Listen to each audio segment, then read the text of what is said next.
Sign this now or you're done here. 5 minutes. Not 1 second more. The words hit flat and final. No negotiation. No explanation. Just a single sheet of paper sliding toward me on a desk that cost more than I made in 2 months. The heating vent above his head rattled the same three-note rhythm it always did. I could hear the receptionist laughing at something in the outer office. My hands were cold. I picked up the paper and my vision tunneled for a second. Release of all claims. Severance. 2 weeks' pay. Signature line at the bottom. Nothing else. No reason. No date. No specifics about what I was releasing or why. I had worked there for 6 years. 6 years of walking through that front entrance at 7 in the morning. 6 years of knowing exactly which supplier paid on the 15th and which one always ran 5 days late. I knew the rhythm of that business, the way you know the sounds of your own apartment at night. And now he wanted me gone in 5 minutes because I had asked one question too many. What happened next came down to a single line of text I wrote beneath my signature. But before I explain that, I need to tell you how a furniture wholesaler, a man in an expensive watch, and a father who couldn't remember my name anymore all collided in one afternoon. If you're listening to this, drop a comment and let me know where you're tuning in from. It means a lot. My name is Mara. I am 34. I click my pen when I am thinking, 3 times fast. And I have done it since college when I realized that small, repetitive sounds help me focus. My daughter Callie is 9 and has asthma that flares up every spring and late fall. On Tuesdays, I visit my father at the memory care facility 3 blocks from where I worked. And most weeks, he looks at me like I am a kind stranger who keeps showing up to talk about things he cannot remember. I lived in a 2-bedroom apartment that smelled like the lemon cleaner I used every Saturday. The lease renewed every October. Rent was due on the 1st. Callie's medication refill happened on the 10th of each month. I kept a list of every recurring bill on a notepad stuck to the refrigerator with a magnet shaped like a strawberry. My life was a series of small, predictable routines. I liked it that way. Predictable meant survivable. I worked for a mid-size furniture wholesaler called Garrett Supply. We moved chairs and tables and shelving units from manufacturers to retailers. It was not glamorous. It was numbers and phone calls and supplier contracts. I was the one who tracked every dollar that came in and went out. I knew when something did not add up. That was my job. That was what they paid me to do. For 6 years, I worked for a man named Horace Garrett. He was 71 and had built the business with his own hands. He remembered my birthday. He asked about Callie's school projects. When my father's diagnosis came, Horace let me leave early on Tuesdays without docking my pay. He was decent, fair. I trusted him. Then Horace died. Heart attack. No warning. One morning, he did not come in, and by noon, we all knew. His son took over. His son's name was Brock. He was 38 and had worked in the business for maybe 3 years total. Most of that time in sales. Most of that time doing the bare minimum. He wore watches that caught the light. He drove a car I could not name, but could hear, coming from 2 blocks away. When he walked into the building as the new owner, 8 months after his father's funeral, he looked at all of us like we were leftovers he had inherited and did not want. He did not ask how things worked. He told us how things would work now. New suppliers, new contracts, faster approvals. We're going to modernize, he said in the first meeting. No more old man business practices. I did not say anything. I went back to my desk and kept doing my job. 3 weeks later, a new supplier appeared in the system. I had never heard of them. The invoice came across my desk for approval. $15,000 for a shipment of office seating. I pulled up our usual supplier pricing. We paid $5,000 for the same quantity from our regular vendor. I clicked my pen 3 times and pulled the contract. The line items did not match. The quantities were vague. The payment terms were strange. Immediate transfer. No net 30 like we did with everyone else. I walked into Brock's office with the invoice. Why does this vendor charge triple what we normally pay? I asked. He did not look up from his phone. That's not your concern. Just process it. I need to understand the pricing. It doesn't match. You need to do what I tell you. I stood there for 3 seconds. He still did not look up. I walked back to my desk and moved the invoice into a folder marked Hold. I did not approve it. The next day, the invoice was back on my desk with a sticky note on top. Do this today. Brock's handwriting. All capitals. I moved it back to the hold folder. 2 days later, another invoice. Same supplier, $22,000. Same vague line items. Same immediate payment demand. Another sticky note. Stop stalling.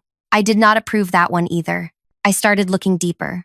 I pulled up transaction histories going back 3 months, right to when Brock took over. There were other payments, small ones at first.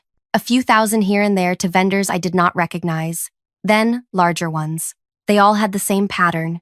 Immediate payment, vague descriptions, no supporting documentation, and they all cleared on Fridays, late in the afternoon, right before the weekend, when no one was paying close attention.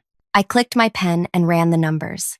Over 3 months, at least $90,000 had moved to vendors I could not verify. $90,000 that should have raised flags in our system, but somehow had not. I could not ignore it. That was not how I was built. One Tuesday, I was in the break room heating up my lunch. The operations manager, a man named Glenn, who had been there almost as long as I had, came in to pour coffee. Glenn was 52 and careful. He did not make waves, but he had always been straight with me. Have you seen these supplier numbers? I asked him quietly. They don't add up. Glenn poured his coffee slowly. He did not look at me. Maybe just let it go. Let what go? He walked out without answering. The coffee pot was still dripping.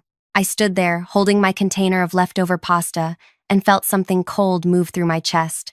That was Thursday. On Saturday, I took Callie to the park. She ran ahead of me toward the swings, her inhaler tucked in my jacket pocket the way it always was. I watched her climb and thought about Glenn's face, about the invoices, about the fact that I had a daughter who needed stability and a father who needed care I could barely afford, even with my paycheck coming in on time every 2 weeks. I thought about what happens when you are the only person who notices something is wrong. On Monday, I came in at 7 like always. My desk was exactly how I had left it. I logged into the system and pulled up the hold folder. All the invoices I had flagged were gone. Every single one. I checked the transaction history. They had all been approved, processed, paid. Someone had gone into my account over the weekend and pushed them through. I sat very still. I clicked my pen 3 times.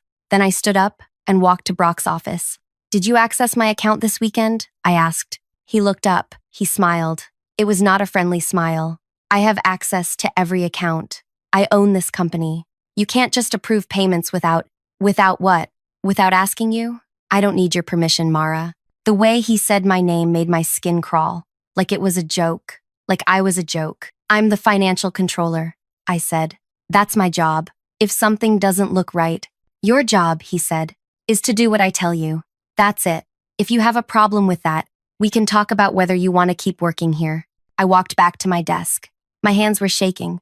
I opened my desk drawer and found the strawberry magnet I kept there, the twin to the one on my fridge at home. I held it and counted my breaths. That was Monday. On Tuesday, I went to see my father. He was sitting in the common area, staring out the window at nothing. I sat next to him and told him about Callie's science project. He nodded but did not respond. After 20 minutes, a nurse came by and said it was time for his medication. I kissed his forehead and left. On the way out, the billing coordinator stopped me. Just a reminder, next month's payment is due on the 3rd. I nodded. I knew. I always knew. On Wednesday, Brock called me into his office and shut the door. He did not ask me to sit. He placed a single sheet of paper on the desk between us. What is this? I asked. Your severance agreement. I stared at the paper. My throat felt tight. I don't understand. Sign it and take 2 weeks' pay, or I fire you right now and you get nothing. The words were simple. The room was not. The heating vent rattled. Outside the door, someone was talking about lunch orders. My vision narrowed to that single sheet of paper. I picked it up. My hands shook. It was a release form. Standard legal language. Employee waives all claims against company, past and future. Vague. No specifics. No dates. No explanation of what I was releasing or why. This doesn't say what I'm releasing, I said. It doesn't need to. You're releasing everything. Everything. The word hung in the air like smoke. I thought about Callie's inhaler, about the rent check I had to write in 9 days, about my father at the facility, about the bills that kept coming even though he did not know where he was most days, about the $90,000 in fraudulent payments I had tried to stop. Can I read it? I asked. You have 5 minutes. 4 now. I read every word twice. Standard termination language. Standard release clause. but something about it felt wrong. Not legally wrong, strategically wrong. Why was he in such a hurry? Why was he forcing me out now, today, with no warning and no documentation? Then it clicked. He needed me gone before I could talk to anyone, before I could document what I had found, before I could make it official. He needed my silence, and he needed it locked down legally. That was what this paper was for. He was not firing me because I had done something wrong. He was firing me because I had seen something wrong. My heart hammered. I clicked my pen 3 times. Then I thought about something my father had told me years ago, back when his mind was still sharp. We were sitting in his kitchen. I was 26 and had just started at Garrett Supply. He asked me how I liked it. I told him it was fine, stable, good benefits. Horace is a good man, he said. I've known him a long time. You know my boss? He smiled. I'm part owner, have been since the beginning. Horace and I started that business together in '94. He runs it. I just collect dividends. I had stared at him. You never told me that. Didn't seem important. You got the job on your own. But if you ever need anything, you let me know. That was 10 years ago. I had forgotten about it. Or maybe I had filed it away in the part of my brain that held information I did not need yet. When the dementia diagnosis came 4 years ago, I became his power of attorney. Medical decisions, financial decisions, everything. His estate attorney, a woman named Diane, had walked me through all of it. Legal authority, signing rights, fiduciary responsibility. You can act on his behalf in all business matters, Diane had said. That includes his stake in Garrett Supply. I had nodded and filed the paperwork and never thought about it again. Until now. I looked at Brock. He was leaning back in his chair, arms crossed, waiting. He thought I was desperate. He thought I had no options. He thought I would sign because I needed the money and had no leverage. He was wrong. I picked up the pen. His face relaxed. Smart choice, he said. I signed my name at the bottom. Then, directly beneath my signature, in clear handwriting, I wrote, Attorney in fact for minority shareholder, per 18% stake held in trust. I set the pen down.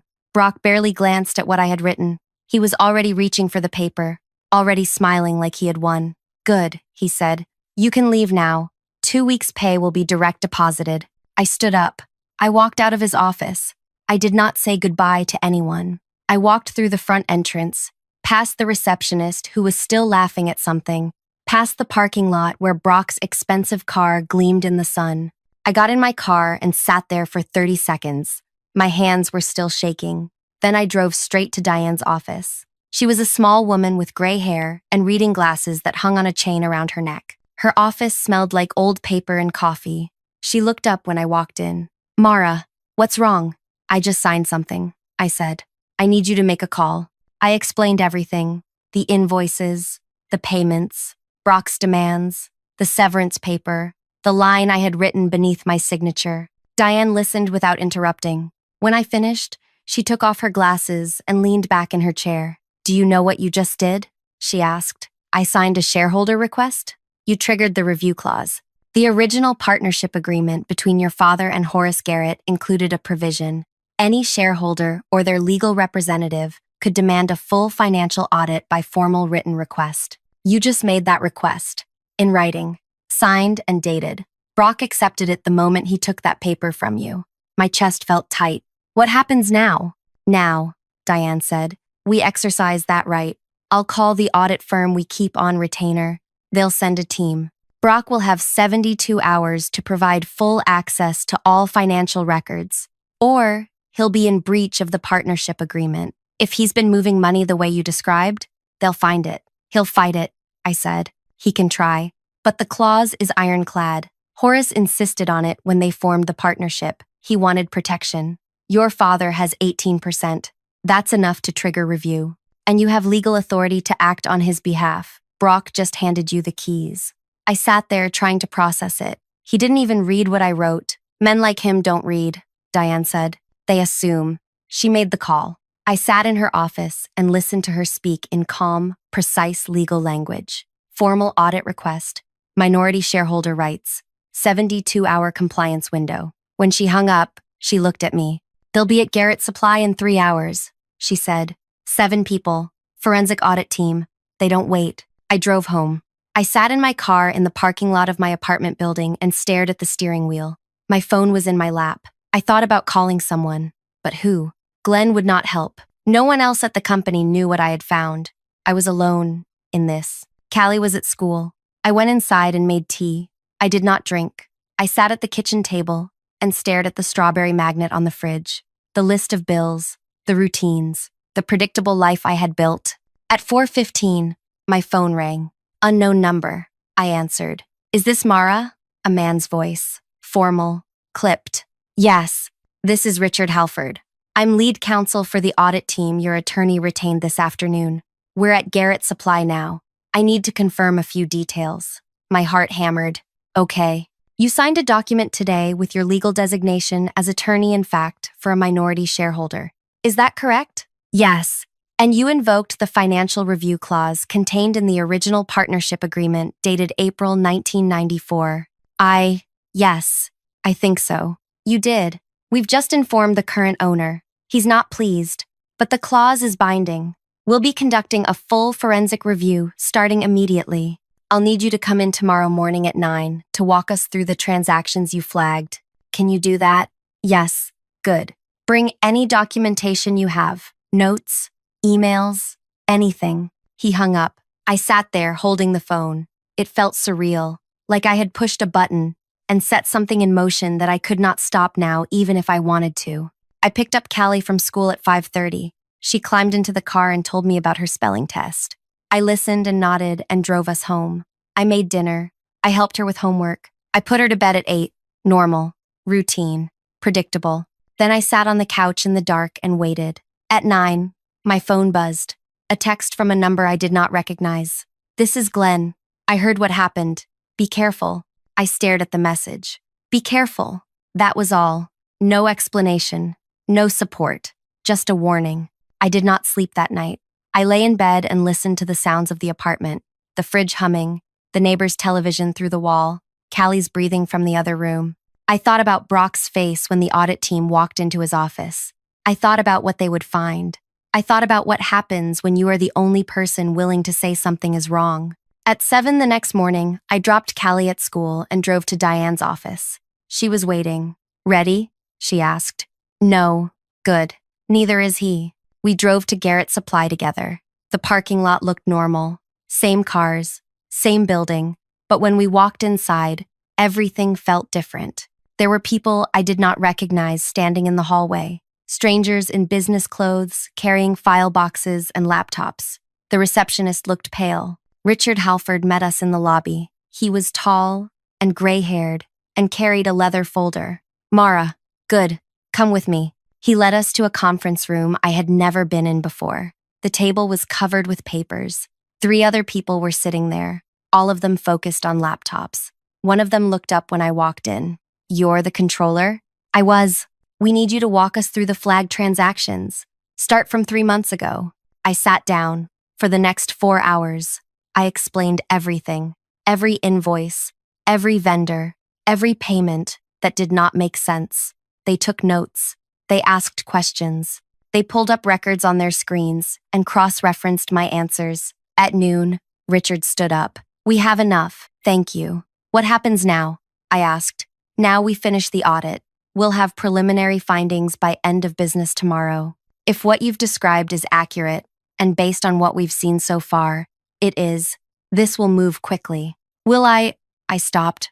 Will I get my job back? Richard looked at me. His expression was unreadable. That's not my area, but I'll say this. You did the right thing. Not many people would have. I left the building. Diane walked me to my car. What do I do now? I asked. You wait, she said, and you let them do their job. I drove home. I picked up Callie. I made dinner. Normal. Routine. But nothing felt normal. At 8 that night, my phone rang. Unknown number. Again. Mara, it's Richard. I wanted to give you an update. We've uncovered significant irregularities. Over 200,000 in fraudulent payments. Multiple shell companies. All tied back to accounts controlled by Brock Garrett. This is going to get very ugly very fast. My stomach dropped. 200,000. I had thought 90. I had not even seen half of it. What happens to him? I asked. That depends. But I can tell you this. He's not running that company anymore. He hung up. I stood in my kitchen holding the phone. $200,000. Fraud. Shell companies. The words felt too big for the small space of my apartment. I called Diane. I just heard from Richard, I said. I know. He called me too.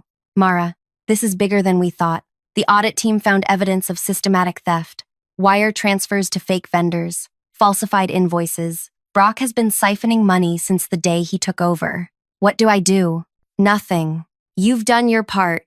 Let the lawyers handle it now. But I could not do nothing. I lay awake that night thinking about Horace, about how he had built that company with his own hands, about my father, who had trusted him enough to invest 31 years ago, about the 18% stake that had sat quietly in the background all this time, invisible until the moment I needed it. The next day, I did not go to the facility to see my father. I could not face him, even though he would not understand, even though he would not remember.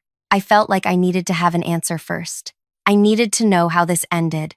At 3 p.m, Diane called. The audit is complete. Preliminary findings confirm over $230,000 in fraudulent transactions. Brock Garrett has been officially removed as acting owner pending criminal investigation. The board of directors is meeting tomorrow to appoint interim leadership. What about the employees? I asked.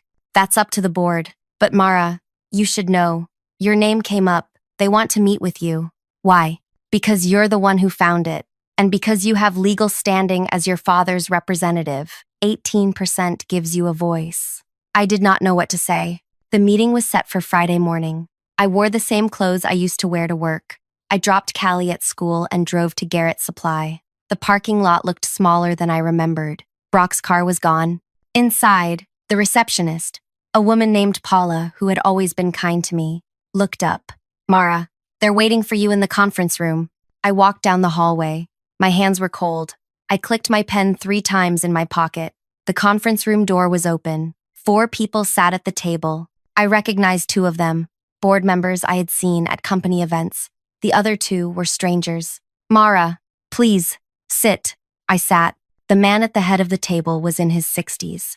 Gray suit, wire-rimmed glasses. My name is Leonard Voss. I'm chairman of the board. Thank you for coming. We wanted to speak with you directly about what happened this week. I nodded. First, let me say this. What you uncovered was criminal. Brock Garrett systematically defrauded this company. If you hadn't acted when you did, the damage would have been catastrophic. You saved this business. I did not know how to respond to that. Second, he continued, we owe you an apology. You were terminated unjustly. We've reviewed the circumstances. That termination is voided. You're reinstated effective immediately, with back pay for the days you missed. My throat felt tight. Thank you. Third, he said, leaning forward, we have a question for you. This company needs leadership, real leadership, someone who understands the operations, who has integrity, and who has the trust of the employees. We'd like to offer you the position of Chief Financial Officer, full authority over all financial operations. Reporting directly to this board. I stared at him. I'm just a controller. You were a controller, another board member said. She was younger, sharp-eyed. Now you're the person who stood up when no one else would. That's the person we need running our finances. I thought about Callie, about the rent check, about my father sitting in the memory care facility, about the bills I could barely afford, about the strawberry magnet on my fridge and the routines I had built to survive. Can I think about it? I asked. Leonard smiled. Take the weekend. Let us know Monday. I left the building. I sat in my car and cried for 5 minutes. Not sad crying, not happy crying, just the kind of crying that happens when your body finally lets go of something you have been holding too long. That night, I went to see my father. I sat next to him in the common area and told him everything. He did not respond. He stared out the window at the parking lot, but halfway through, he turned his head and looked at me. You did good, he said. His voice was soft, distant. Then he turned back to the window. It was the first clear sentence I had heard from him in 6 months. I took the job. On Monday, I walked into Garrett Supply as CFO. My office was 3 doors down from where Brock used to sit. It smelled like fresh paint. There was a new desk, a new chair, a window that looked out over the warehouse floor. On the desk was a card from the employees. Welcome back, it said. 32 signatures. Glenn stopped by at noon. He stood in the doorway, holding a coffee, looking uncomfortable. I should have said something, he said. When you asked me about the numbers, I should have backed you up. Why didn't you? He shook his head. I was scared. I thought if I kept my head down, I'd be fine. I was wrong. I did not say anything. For what it's worth, he said, I'm glad you didn't keep your head down. He left. I sat at my desk and opened my laptop. There were 87 emails waiting. I clicked my pen 3 times and started reading. 3 weeks later, Brock was arrested. Wire fraud, embezzlement, conspiracy. The investigation uncovered shell companies in 2 states, fake contracts, falsified tax documents. He had been stealing since the day his father died. He had treated the business like his personal account. The forensic audit found that he had planned to sell the company within 6 months, cash out, and disappear before anyone noticed the missing money. He had thought no one was watching. He had thought I was just a controller with no power and no options. He had thought wrong. The trial took 8 months. I was called to testify twice. Both times, I wore my plain work clothes and told the truth. The prosecutor asked me to explain the invoices, the payments, the pattern I had seen. I walked the jury through every transaction. Brock sat at the defense table and would not look at me. He was convicted on all counts: 18 months in federal prison, full restitution, permanent ban from serving as an officer of any corporation. When the verdict was read, I felt nothing. No triumph, no satisfaction, just a quiet, tired sense that something broken had been set right. I still work at Garrett Supply. It has been 14 months since the day Brock put that severance paper in front of me. Callie is 10 now. Her asthma is under control. I still visit my father every Tuesday. Most weeks, he does not speak. But sometimes, on good days, he looks at me and says my name. Those days, I hold his hand and tell him the company is doing fine, that his investment is safe, that I am taking care of it. Last month, the board voted to buy out Brock's remaining shares and redistribute them among the employees. My father's 18% stays where it is. When he passes, it will transfer to me. I will own part of the place I helped save. I think about that afternoon a lot, about the 5 minutes Brock gave me to read that paper, about the line I wrote beneath my signature, about how close I came to just signing it without thinking, because I was scared and desperate and did not see another way. But I did think. I clicked my pen 3 times and I thought about who I was and what authority I had. And I used it. The heating vent in my office still rattles. 3 notes. Same rhythm. When I hear it, I remember standing in Brock's office with that paper in my hand. I remember the moment I realized he had made a mistake. Not a legal mistake, an assumption mistake. He assumed I was powerless. He assumed I would not fight back. He assumed wrong. 7 lawyers walked into his office 3 hours after I signed that paper. 7 people with laptops and file boxes and legal authority. They walked past his assistant and opened his door without knocking. I was not there to see it, but Richard told me later that Brock's face went gray when they placed a copy of my signature on his desk.